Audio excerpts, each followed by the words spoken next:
안녕하세요. 저는 현재 나이 40대 초반이고 내년에 초등학교 들어가는 아들 하나 키우고 있는 워킹맘입니다. 사실 저는 재혼이에요. 한 번의 이혼 경력이 있습니다. 남편은 초혼이고요.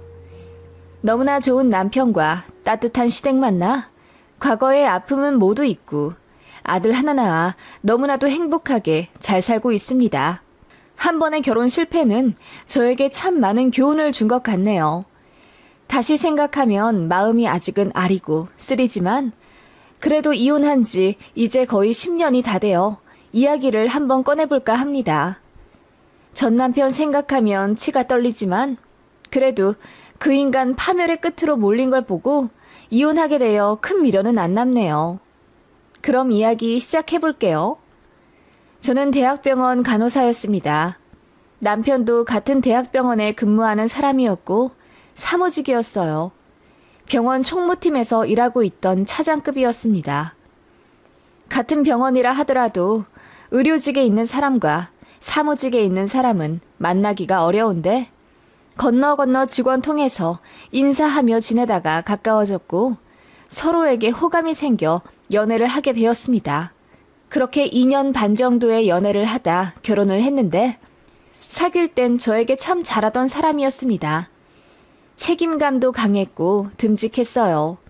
저는 장녀였고 집에서 저에게 거는 기대가 크셨습니다. 제가 교대에 가길 원하셨지만 그닥 성적이 좋지 않았어요. 그래서 학창시절 부모님의 공부에 대한 잔소리 때문에 사이가 좋지 않았죠. 저에게는 엄격하셨지만 제 여동생에게는 건강하고 행복하게만 자라길 바라시는 모순적인 모습에서 부모님께 실망을 했고 어쩌면 애정 결핍이 있었던 것 같아요.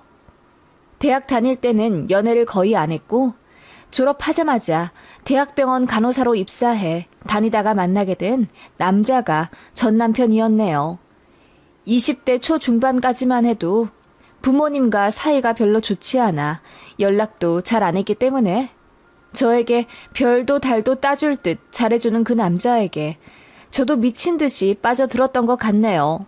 그리고 대학병원 정규 사무직 정도면 연봉도 좋고 안정적인 편에 속합니다. 직업도 나쁘지 않고 사귀며 얘기 듣기로는 집안도 괜찮아 보였어요. 가구 사업 하신다고 하더라고요. 남자는 외동 아들이었고요. 항상 눈치 보고 자신감 없는 저와는 다르게 늘 여유 있는 모습에 반했던 것 같아요. 동료들도 저를 엄청 부러워했어요. 그리고 선배들도 저에게 말했어요. 저런 남자 없다? 빨리 잡아서 결혼해. 같은 의료계통은 아니지만 그래도 너 3교대로 일하면서 고생하는 거 알아주는 남자 찾기가 얼마나 힘든데.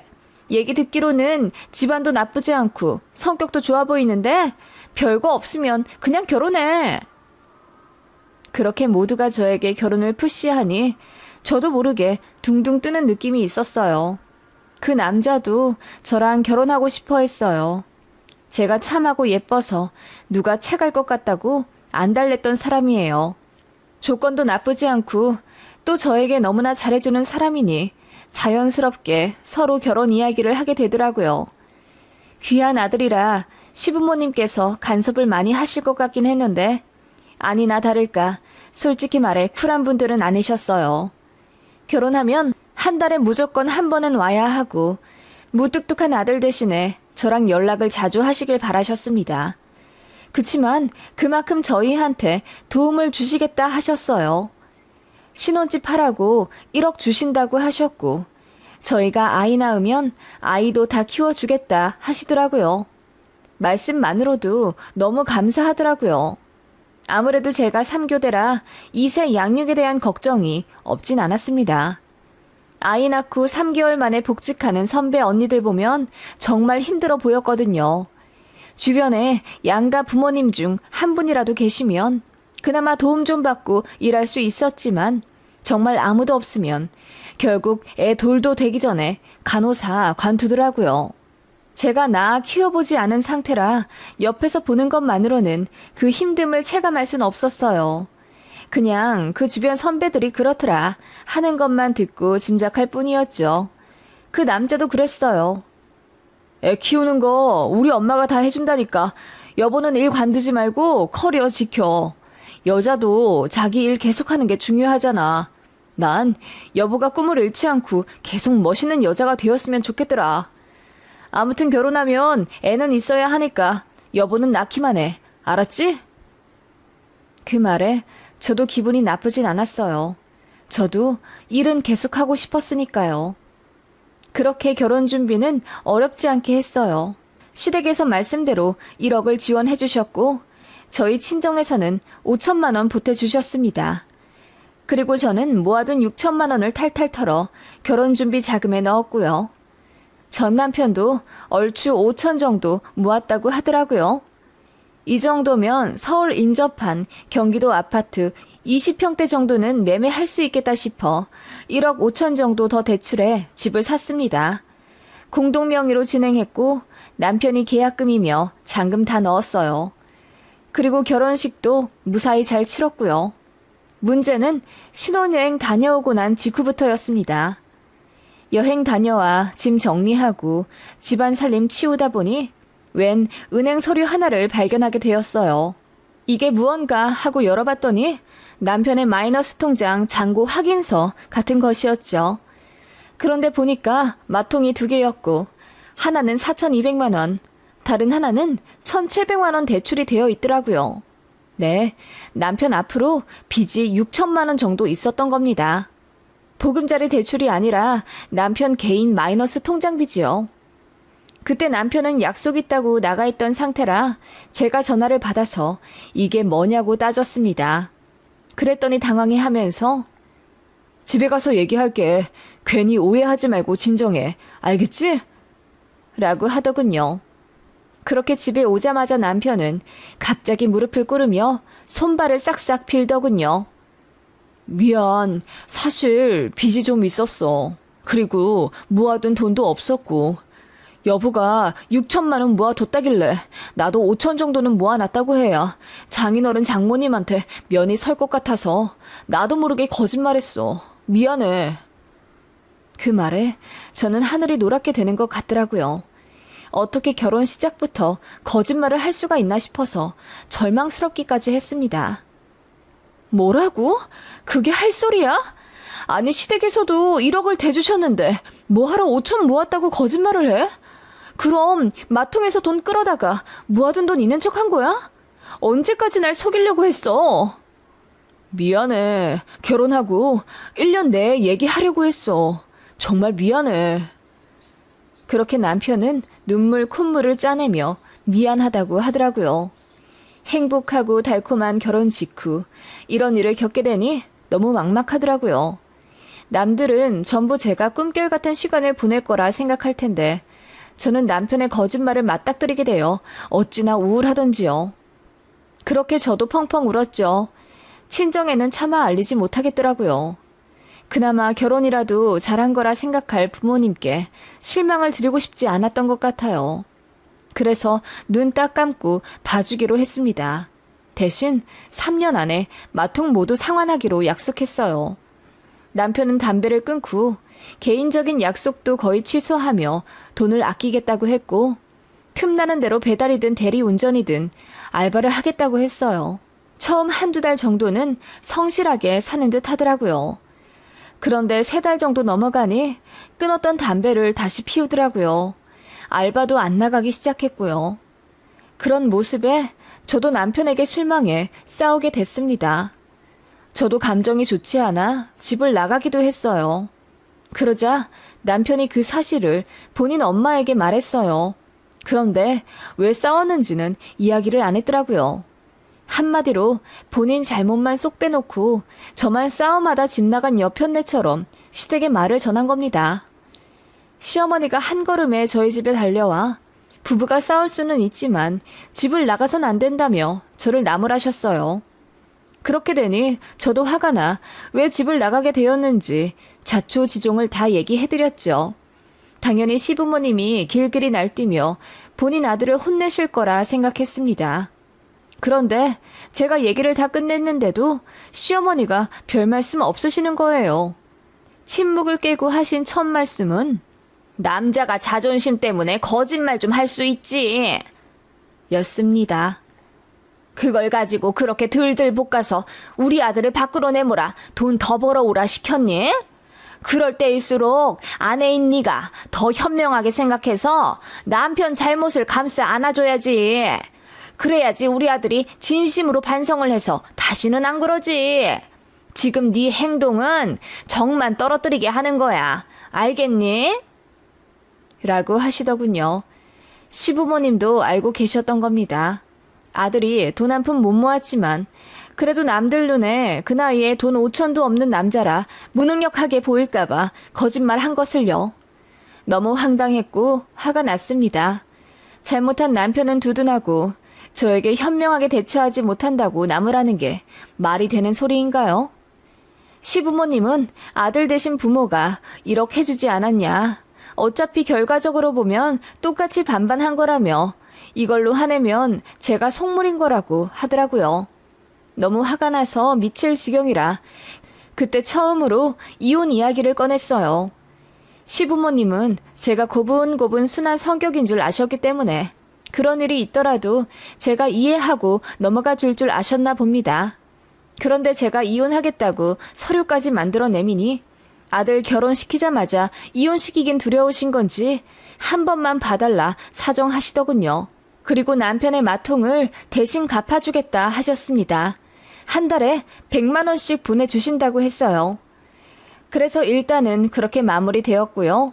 한 번만 더 거짓말한 게 들통나면 그때는 정말 뒤도 안 돌아보고 이혼할 거라고 했어요.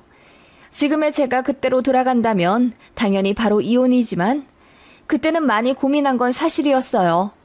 결혼한 지 반년도 되지 않아 이혼한다는 게 사실 쉽지 않은 결정이기도 했고요. 아무튼 그렇게 큰일 하나 넘어가니 뭔가 전처럼 행복하고 달콤한 신혼이란 생각은 안 들더군요.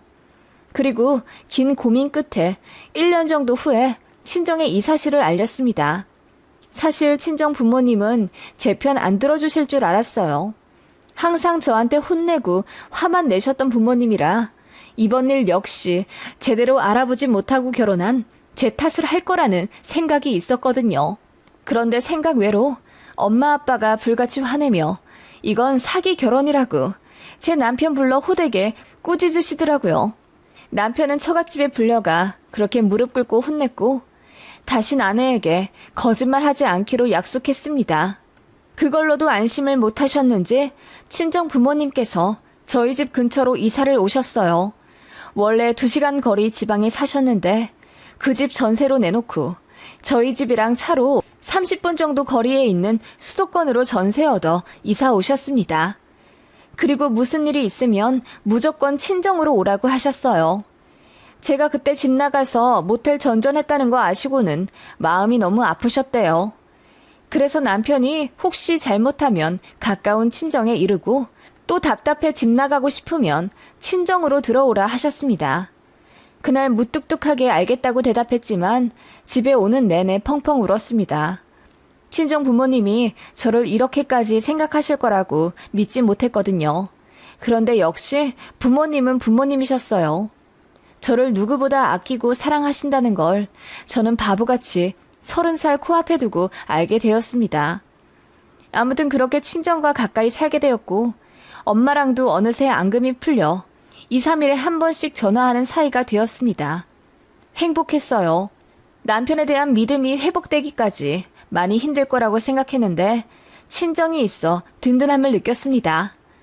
그런데 제 남편은 저와 아예 다른 생각을 하고 있었더라고요. 일단 제 친정 부모님께 불려가 무릎 꿇고 혼났다는 것에 큰 수치심을 느낀 것 같았어요. 그걸 시댁에 이야기했나 보더라고요. 시부모님이 이혼 거론 사건 이후 저에게 뭐라 큰 소리는 못 내셨지만 너무하다는 식으로 하소연하셨습니다. 아무리 사돈댁에서 화가 나셨다고 해도 그렇게 우리 앞에서도 무릎 꿇고 혼나본 적 없는 우리 아들을 불러서 그렇게 혼을 내신다니? 혼날 일이 있으면 혼나야죠. 어머님도 저를 딸처럼 생각하신다고 하지 않으셨어요? 우리 친정 부모님도 마찬가지예요. 사위를 아들처럼 생각하시나 보죠. 제가 그렇게 이야기하니 시어머니가 표정이 싹 굳어서는 아무 말씀 못 하시더군요. 그리고 제 남편도 제 눈치 보며 살긴 했지만 그날 이후 친정 가는 걸 너무 꺼려 하더라고요. 또 혼날까봐 무서워서라고는 말했지만 사실 다른 속내였다는 걸 후에 알게 되었죠. 그렇게 8개월 정도 지났습니다. 퇴근하면 운동하고 식단도 잘 챙겨 먹고 그랬었는데 이상하게 몸이 자꾸 무거워지는 느낌이 들더라고요. 속도 자꾸 거북해져서 혹시나 하는 마음에 임신 테스트기까지 했는데 아니었어요. 그래서 혹시 몰라 건강검진을 받았는데 간 수치가 엄청 올랐더라고요. 그리고 엎친 데 덮친 격으로 제가 그때 횡단보도에서 접촉사고를 당했거든요. 무릎이 갈려서 수술까지 했어요. 그래서 몸이 너무 안 좋아 출근을 자주 못하게 되었고 결국 장기 휴직을 신청했어요. 1년 정도만 쉬려고 했습니다. 당연히 무급이었죠. 제가 휴직 냈다고 하자 남편도 처음엔 잘했다고 하더라고요. 저도 간만에 집에서 쉬면서 재활 치료받고 한 번도 못 해본 전업주부의 길로 들어서게 되었습니다. 남편 퇴근하면 바로 저녁 먹을 수 있게 식사도 살뜰히 준비했고 무릎이 아팠지만 집안 청소도 깔끔히 했어요. 아이가 없어서 그런지 집안일을 열심히 해도 시간이 남더라고요. 그래서 도서관에 가서 하루에 2-3시간 정도 책 보는 시간도 가졌습니다. 그런 제 모습에 남편은 뭔가 점점 불만을 가지는 것 같았어요. 그리고 카드를 다시 만든다는 핑계로 생활비 카드를 가져가더니 돌려주지 않았습니다. 필요한 게 있으면 본인한테 말하라고 하더군요. 그리고 저녁 장 보는 걸 본인이 시키더군요. 그런데 너무나 모자라게 시키는 바람에 제가 점심에 먹을 게 없었어요. 그래서 카드를 다시 달라고 하니까 이 핑계 저 핑계 대며 카드를 주지 않았어요. 그리고 반찬 투정을 하기 시작하더라고요. 반찬이 어제랑 똑같은 게 있네? 오늘도 멸치볶음이 올라와 있으면 어떻게 해? 어제랑 다른 메뉴로 올려야지. 아니, 찌개에 반찬 5개 했는데 왜 그래?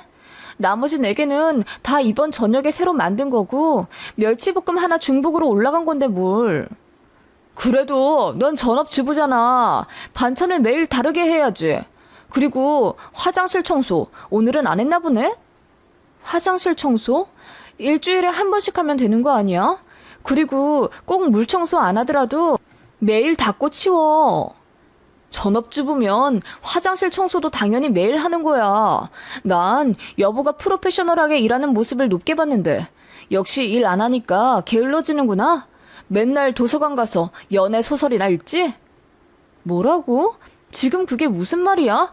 연애 소설만 읽는다니. 고전 소설이 왜 연애 소설이야? 그리고 몇 년 동안 열심히 일하다 몸이 안 좋아져서 잠깐 쉬는 건데 말을 왜 그렇게 해? 저도 화가 나 따지니 남편이 자기도 억울하다고 하더라고요. 난 전업주부랑 결혼할 생각 없었어. 무조건 맞벌이 하려고 했다고.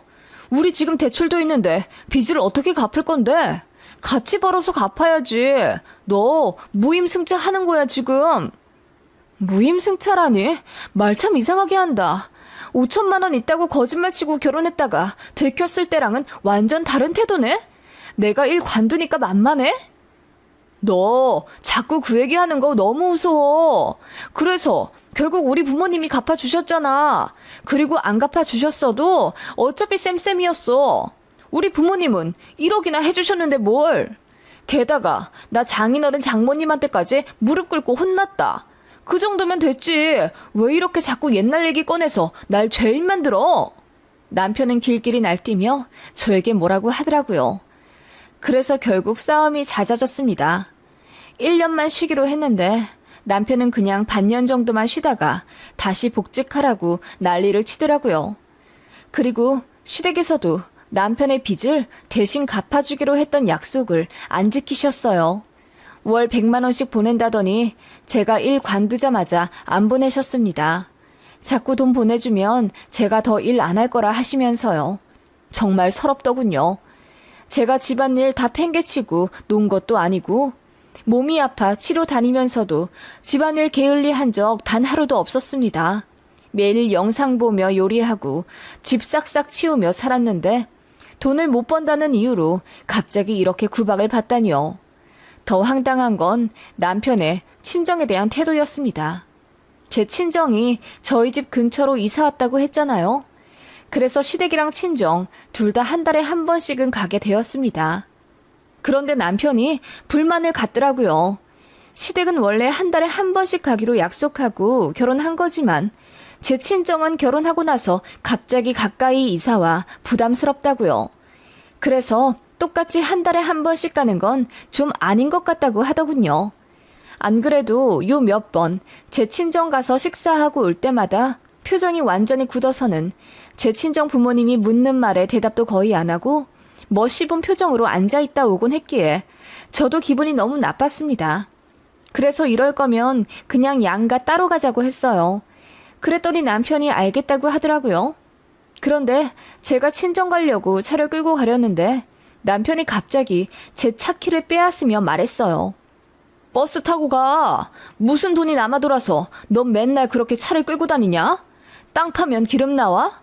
아니잖아. 그거 전부 내 월급에서 나가는 거잖아. 뭐라고? 지금 그게 아내한테 할 소리야? 나 무릎 안 좋은 거 알면서 어떻게 그래? 그럼 기름값이라도 벌어오든가 아니면 네 친정에 손을 벌리든지. 나도 내가 싼 똥 우리 부모님이 치워주셨잖아. 너도 네가 못 번 월급 너 대신에 장인 장모님 보고 대신 갚아달라고 해. 그 말에 저는 너무 어이가 없어서 눈물이 터져 나왔습니다. 이렇게까지 파렴치할 거라는 생각은 못했는데 너무 황당했어요. 그렇게 싸우면서 차키 가지고 실랑이를 벌이는데 남편이 차키를 베란다 밖으로 확 던지며 소리치더라고요. 너 같은 애한테는 버스값도 아까워. 그냥 걸어가. 뭐라고? 걸어가라고? 지금 말 다 했어? 그래. 거기까지 한 3시간이면 걸어가겠지. 그렇게 해 떨어질 때까지 걷고 또 걸으면서 네 잘못에 대해 반성해봐. 남편은 그렇게 씩씩거리며 안방에 들어가 문을 쾅 닫더군요. 저는 너무 화가 나 더는 이런 인간과 살 자신이 없어졌습니다. 그래서 이혼하자고 했더니 콧방귀 끼더라고요. 피가 식는 기분이었습니다. 그대로 날 밝기까지 뜬 눈으로 기다렸다가 바로 변호사 사무실로 가서 이혼 소송 준비했네요. 차근차근히 다 따져봤는데 남편의 유책이 90%더라고요. 저한테 돈으로 거짓말 친 것, 시댁의 가스라이팅 전부 유효한 증거가 되었습니다. 그래서 이혼하면 위자료는 얼마나 되는지 알아봤더니 이럴 경우는 재산 분할만 가져온 대로 챙기고 위자료는 몇백 되지도 않는다고 하더라고요. 저는 이대로 조용히 헤어지기가 너무 싫더라고요. 남편과의 싸움을 전부 녹취해두었는데 그걸 영상으로 만들었어요. 그리고 시어머니와의 통화 내용도 전부 영상 자료로 만들었죠. 왜 이혼하게 되었는지 그간 서사도 전부 자막으로 써서 10분가량의 영상을 만들었습니다. 그리고 작정한 어느 저녁 시부모님 보고 남편 퇴근 시간 맞춰 신혼집에 오시라고 했어요. 얼떨떨한 표정으로 오시긴 하더라고요. 그렇게 모두가 모인 자리에서 저녁도 안 먹고 가만히 있다가 저는 노트북을 열어 그 영상을 틀었습니다.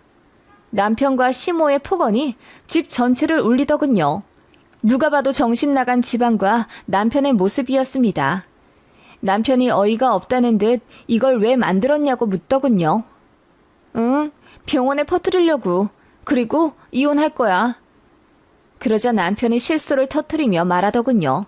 상대방 동의 없이 진행된 녹취는 어차피 인정 안 되고 너 이거 퍼뜨리면 명예훼손이야. 내가 고소할 거라고. 알아. 그래봤자 벌금 300만 원 전후로 나오던데? 그거 너한테 받을 위자료로 퉁치면 돼. 제가 얼굴색 하나 안 변하고 능청스레 말하자 그 인간과 시부모님 얼굴이 순간 난감하다는 듯 벌개지더군요. 그러더니 저에게 화도 냈다가 설득도 했다가 아주 난리였습니다. 남편은 그 직장을 너무나 만족하는 사람이었습니다. 곧 있으면 승진도 하고요. 몇 년 안에 부장도 달 예정이라 그에 맞는 자격도 부지런히 준비하던 사람이었고요. 그런데 제가 이걸 퍼뜨려버리면 이혼이라는 흑소문은 둘째치고 평판에도 문제가 생길 게 뻔한 거였어요. 나중엔 결국 빌더라고요. 이혼 조건 원하는 대로 해줄 테니 영상 퍼뜨리지만 말아달라고요. 그래서 어떻게 되었냐고요?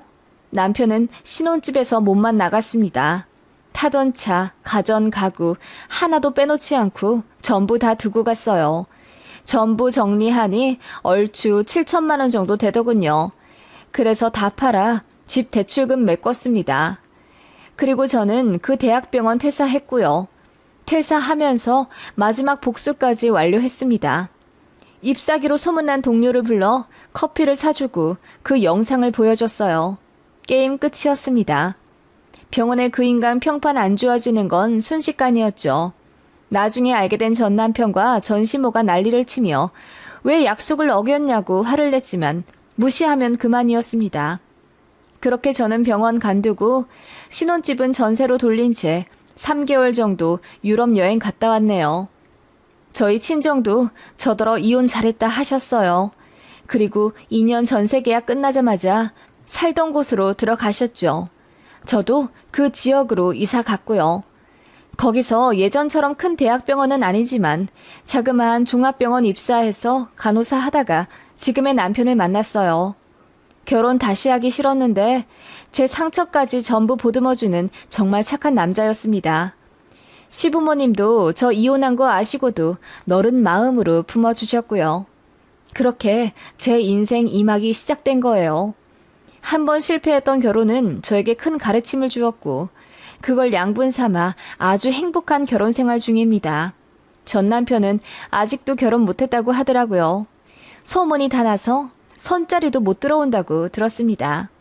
전 직장 사람들한테 듣기로는 회식 때마다 후회된다면서 울다가 결국 퇴사했다고 하더군요. 그리고 부모님 집 들어가 산다고 하던데 얘기만 들어도 알겠더라고요. 다 큰 아들 뒤치다꺼리 해주는 거 얼마나 힘드시겠습니까? 돈은 돈대로 다 털리고 아들 장가도 못 가니 꽤나 죽을 마실 겁니다. 그러게 사람을 왜 물러보고 함부로 했을까요? 지렁이도 밟으면 꿈틀한다는데 순한 사람 자꾸 건들면 결국 악마가 된다는 걸 몰랐나 봐요. 그리고 결정적인 순간에 친정이 제 큰 힘이 되었습니다. 제가 오해하고 있었던 부분도 있다는 걸 알게 된 후 부모님에 대한 사랑이 각별하게 느껴졌어요. 그래서 친정 부모님께도 정말 잘하는 효녀 되려고 노력 중입니다.